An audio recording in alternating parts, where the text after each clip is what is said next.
Hello আমার ভালোবাসার বন্ধুরা, কেমন আছো সবাই? আশা করি সবাই ভালো আছো। তোমাদের জন্য আরও একটা নতুন ভিডিও নিয়ে আসলাম। আজ তোমাদের শোনাবো বাড়ি ফাঁকা পেয়ে ঔষধ কোম্পানির লোককে রুমে ডেকে এনে কিভাবে তার সাথে খেলা করেছিলাম সেই মজার ঘটনা। বন্ধুরা, ঘটনাটি শুরু করার আগে ছোট্ট একটি অনুরোধ, ভিডিওটি শুরু থেকে শেষ পর্যন্ত দেখুন। আশা করি অনেক মজা পাবেন। আর আমাকে ভালোবেসে থাকলে এখনই আমার চ্যানেলটি সাবস্ক্রাইব করে পাশে থাকা বেল বাটনটি বাজিয়ে দিয়ে আমার সাথেই থাকুন। বন্ধুরা, আমার নাম রাজীব, বয়স 23 বছর। আমি একটা ঔষধ কোম্পানিতে মেডিকেল রিপ্রেজেন্টেটিভের চাকরি করি। চাকরির কারণে আমাকে সব সময় ডাক্তারদের সাথে কথা বলতে হয়। একদিন আমি শহরের এক নামকরা দাঁতের ডাক্তারের চেম্বারে গেলাম তার সাথে কথা বলতে। গিয়ে দেখলাম ডাক্তার এক রোগীকে দেখছে। আমি সেখানে বসে অপেক্ষা করতে লাগলাম। আমি বসে ডাক্তারের অ্যাসিস্ট্যান্টের সাথে গল্প করতে লাগলাম। তখন রাত 7টা কি 8টার মতো বাজে। এমন সময় এক সুন্দরী মহিলা আর তার সাথে একটা 18 বছরের মেয়েকে নিয়ে ডাক্তারের চেম্বারে ঢুকলো। মহিলার বয়স 28 কি 30 হবে। এই মহিলাটিকে দেখলে যে কোনো পুরুষের খেলোয়াড় দাঁড়িয়ে যাবে। আমি তার দিকে এক পলকে চেয়ে রইলাম। সে একটা হাতকাটা কাপড়ের জামা পরেছে আর তার ফুলগুলো স্পষ্ট বোঝা যাচ্ছিল। তার ওড়নার পাশ দিয়ে বড় বড় ফুলগুলো আমার চোখে পড়তেই আমার মাথা খারাপ হয়ে যাচ্ছিল। মহিলা আমার দিকে তাকিয়ে একটু মুচকি হেসে বলল, আমার দাঁত ওয়াশ করব, আমি ডাক্তারের অ্যাপয়েন্টমেন্ট চাই। ডাক্তারের সহযোগী ফাইল চেক করে বলল, আপনাকে 2 দিন পর আসতে হবে, এর আগে সম্ভব নয়। মহিলা বলল, না ভাই প্লিজ, আমাকে কালকে ব্যবস্থা করে দিন।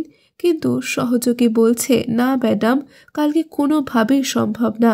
এবার মহিলা কাউন্টারের সামনে এসে একটু ঝুঁকে আমার দিকে তাকিয়ে কেমন একটা মুচকি হাসি দিয়ে বলল, আপনি একটু চেষ্টা করে দেখুন না। আমি তার ফুলের পাপড়ি দেখতে পেলাম। আমার খেলোয়াড় প্যান্টের ভিতরেই শক্ত হয়ে উঠল। আমি মনে মনে ভাবলাম, এর সাথে ভালো সম্পর্ক হলে মনে হয় কিছু লাভ হবে। আমি বললাম, আপনি একটু বসুন, ডাক্তার ফ্রি হলে আমি আলাপ করে দেখি আপনার জন্য কিছু করা যায় কি না।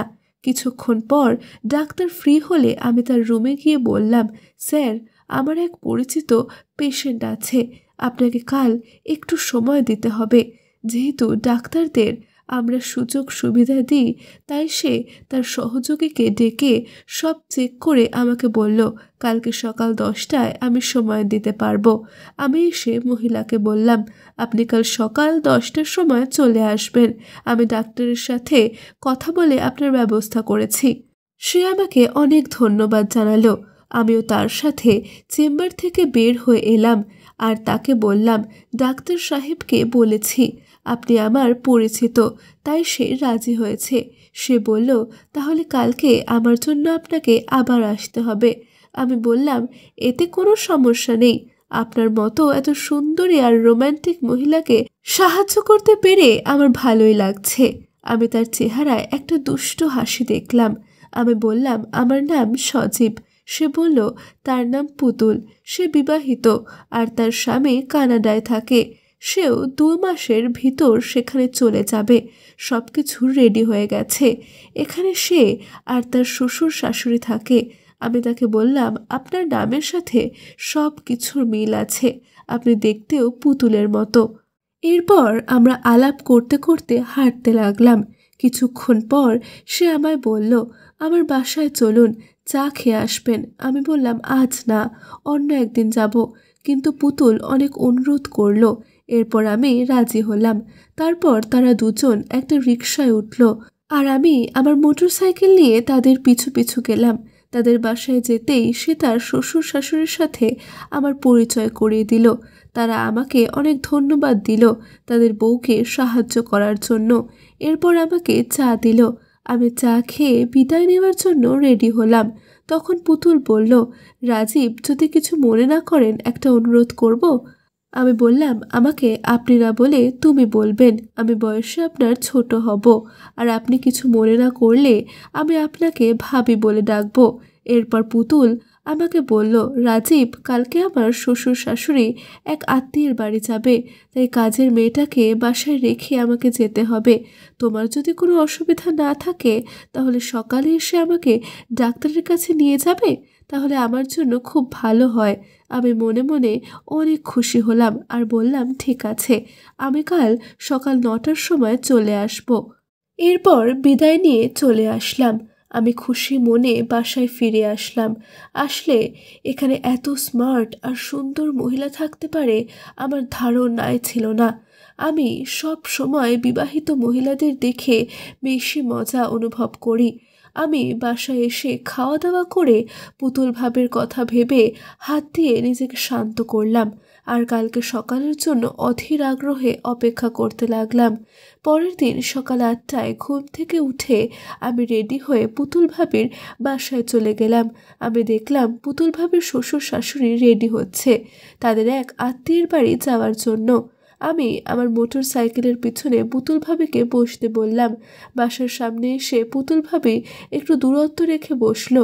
কিছুক্ষণ পর আমি আমার পিঠে তার ফুলের স্পর্শ পেলাম। এবার পুতুল ভাবি আমাকে আরও জোরে চাপটে ধরে আমার কোমরে হাত রেখে বসলো। আমার পিঠে তার ফুল চেপে ধরলো। আমার মনে হতে লাগলো আমি স্বর্গে আছি। আমার খেলোয়াড় শক্ত হয়ে প্যান্টের ভেতর থেকে বেরিয়ে আসতে চাইছে। রাস্তায় একবার একটু ঝাঁকুনি লাগতেই পুতুল ভাবি ব্যালেন্স রাখতে গিয়ে আমার খেলোয়াড়ে তার হাত পড়ল। আমি একটু লজ্জা পেলাম। জানি না পুতুল ভাবি কী ভাবছে আমার সম্পর্কে।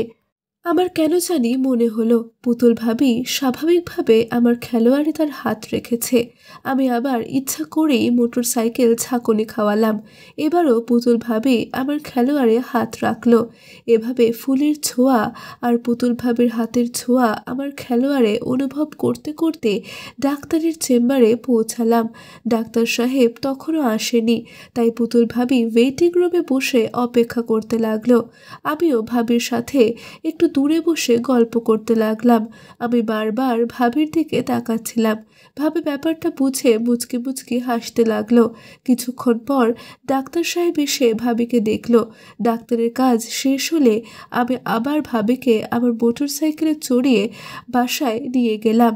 এবার আগের মতো আমাকে জড়িয়ে ধরে তার ফুল আমার পিঠে চেপে ধরলো আর সুযোগ পেলেই আমার খেলোয়াড়ে হাত রাখতো।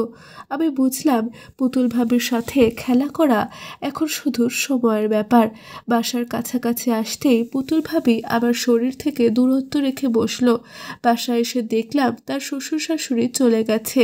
কাজের মেয়ে একা বাসায়। ভাবি আমাকে বসতে বলল আর কাজের মেয়েকে নিয়ে ভিতরে গেল। একটু পর ভাবি কাপড় চেঞ্জ করে একটা নাইটি পরে এসে আমাকে বলল, আমার ল্যাপটপটা কালকে রাতে হঠাৎ করে বন্ধ হয়ে গেছে, তুমি একটু দেখবে কি সমস্যা। আমি বললাম, ঠিক আছে ভাবি, আপনার ল্যাপটপ নিয়ে আসুন। পুতুল ভাবি বলল, আমার বেডরুমে আছে, তুমি আমার সাথে আসো। আমাকে বেডরুমে নিয়ে তার ল্যাপটপ দিয়ে বলল, তুমি দেখো আমি একটু কাজ করে আসছি। কাজের মেয়েকে বলল আমাকে চা দিতে। আমি ল্যাপটপ অন করে সব সেটিংস ঠিক করে দিলাম। আমি তখনও ল্যাপটপ নিয়ে ঘাটাঘাটি করছি। প্রায় 10 মিনিট পর পুতুল ভাবি আসলো। আমি তার দিকে তাকিয়ে অবাক হয়ে দেখতে লাগলাম। সে গোসল করে একটা হাতকাটা কালো রঙের শার্ট আর কালো জিন্স পরে আছে। আমি হাঁ করে তাকে দেখতে লাগলাম। আমার খেলোয়াড় শক্ত হয়ে প্যান্ট ছিঁড়ে বেরিয়ে আসতে চাইছে। ভাবে আমার অবস্থা বুঝে মুচকি হাসতে লাগলো। একটু পর কাজের মেয়ে আমাদের চা দিয়ে গেল। আমরা চা খেতে খেতে গল্প করলাম। পুতুল ভাবি আমার দিকে তাকিয়ে এক টানা হাসতে লাগলো। আমি ল্যাপটপ ঠিক করে ভাবিকে দেখানোর জন্য একটা মুভি চালু করলাম আর সাথে সাথে একটা রোম্যান্টিক মুভি চালু হলো। আমি তখন কি করব বুঝতে না পেরে ভাবির দিকে তাকালাম। পুতুল ভাবি হাসতে লাগলো। হাসতে হাসতে বলল, রাজীব, আমি প্রায় 2 বছর হলো একা একা থাকি। আমারও তো কিছু পেতে ইচ্ছা করে, তাই এইসব দেখে নিজের তৃষ্ণা মেটাই। তুমি আমাকে সাহায্য করবে আমার তৃষ্ণা মেটাতে? কালকে তোমাকে ডাক্তারের চেম্বারে দেখেই আমার ভিতরে এক অন্যরকম অনুভূতি জেগেছে। প্লিজ আমাকে আদর করো, আমার সব তৃষ্ণা মেটাও। আমি ল্যাপটপ বন্ধ করে উঠে দাঁড়ালাম। পুতুল ভাবি হেসে উঠে গিয়ে রুমের দরজা বন্ধ করে দিল। পুতুল ভাবি দরজা বন্ধ করে সরাসরি আমার সামনে এসে আমার খেলোয়াড়ে হাত রেখে আমাকে ধাক্কা মেরে বিছানায় ফেলে দিল। পুতুল ভাবি মন ভরে আমাকে আদর করতে লাগলো। আমিও ভাবিকে আমার 2 হাতে জড়িয়ে ধরে পাগলের মতো আদর দিতে থাকলাম। ভাবিও পাগলের মতো আমাকে আদর দিতে লাগলো। আমিও ভাবির সাথে পাল্লা দিয়ে তাকে আদর করতে লাগলাম। ভাবি 2 হাতে আমার মুখ ধরে আছে। আমিও ভাবির প্যান্টের ভিতর হাত দিয়ে তার মাঠে হাত বোলাতে লাগলাম। ভাবির ফুলগুলো আমার বুকে ঘষতে লাগলো। কি যে আনন্দ আর শিহরণ আমার শরীরে বইতে লাগলো তা তোমাদের ভাষায় বোঝাতে পারবো না। এভাবে প্রায় 10 মিনিট আমরা একজন আর একজনকে আদর করলাম। এরপর আমরা উঠে বসলাম। পুতুল ভাবি আমাকে সম্পূর্ণ উন্মুক্ত করে ফেললো। আমি এবার একইভাবে ভাবিকে উন্মুক্ত করতে লাগলাম। পুতুল ভাবি আমাকে জড়িয়ে ধরে আমার ঘাড়ে আদর দিল। আমিও ভাবিকে আদর দিলাম।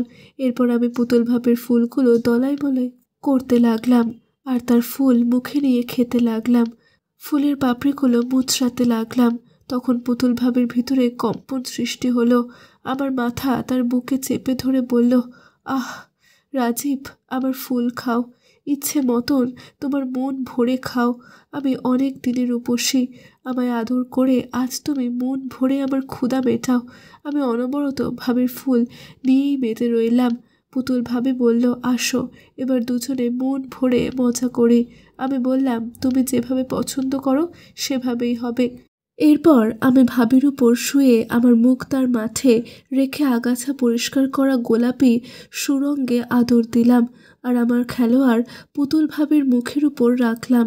পুতুল ভাবি আমার খেলোয়াড় তার মুখে নিয়ে আদর করতে লাগলো। এরপর আমি ভাবিকে বললাম, ভাবি আমার খেলোয়াড় রেডি তোমার মাঠে নামার জন্য। ভাবি বলল, আমিও তোমার খেলোয়াড় রেডি হওয়ার অপেক্ষায় ছিলাম।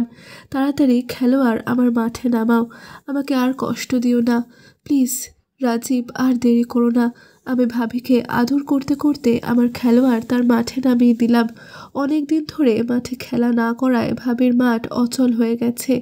আমি মাঠে খেলোয়াড় নামিয়েই ভাবির উপর শুয়ে ভাবিকে আদর দিতে লাগলাম আর ফুল দলাই মলাই করে তাকে আরও গরম করতে লাগলাম। এবার আস্তে আস্তে ভাবি নিচে থেকে সাড়া দিতে লাগলো। ভাবির এখন খুব মজা লাগছে। ভাবি বললেন, জোরে ব্যাটিং করো রাজীব, আমার হয়ে আসছে। আমি জোরে জোরে কয়েকটা 4 ছক্কা মারলাম আর বললাম, কেমন হলো ভাবি? ভাবি বলল, আমার জীবনের শ্রেষ্ঠ খেলা। আমি কানাডা যাওয়ার আগে তুমি আমাকে যখন চাইবে আমি তখনই রাজি। এদিকে আমি জোরে জোরে ব্যাটিং শুরু করলাম আর বললাম, ভাবি কানাডা যাওয়ার আগে আমি তোমার মাঠে খেলা করে পুষিয়ে দেব। এভাবে আরও 10 মিনিট পর আমার উইকেট পড়ে গেল আর আমি শান্ত হয়ে গেলাম। এরপর ভাবির সাথে কিছুক্ষণ বসে রইলাম। তারপর উঠে আমরা বাথরুমে ফ্রেশ হয়ে ড্রয়িং রুমে আসলাম আর ভাবিকে বললাম, ভাবি আমার এই দিনের কথা আমি কখনোই ভুলতে পারবো না। এরপর আমি ভাবির বাসা থেকে চুপচাপ বেরিয়ে এলাম। তারপর বাসায় এসে গোসল করে এক শান্তির ঘুম দিলাম। পুতুল ভাবি কানাডায় যাওয়ার আগে আরও অনেকবার আমি তার সাথে খেলা করেছিলাম। বন্ধুরা, আজ এ পর্যন্তই। এরকম সুন্দর সুন্দর সব ঘটনা শুনতে আর ভিডিও পেতে এখনই আমার চ্যানেলটি সাবস্ক্রাইব করে নাও। আর আমাকে ভালোবেসে থাকলে এখনই ভিডিওটিতে একটা লাইক ও শেয়ার দিয়ে দাও। আর হ্যাঁ, তোমার মনটা যদি ভালো থাকে তাহলে অবশ্যই কমেন্ট করে জানাও। বন্ধুরা, আগামী পর্বে কেমন গল্প শুনতে চাও সেটা জানাতে ভুলে যেও না কিন্তু। এতক্ষণ আমার সাথে থাকার জন্য তোমাদের অসংখ্য ধন্যবাদ। সবাই ভালো থাকো, সুস্থ থাকো।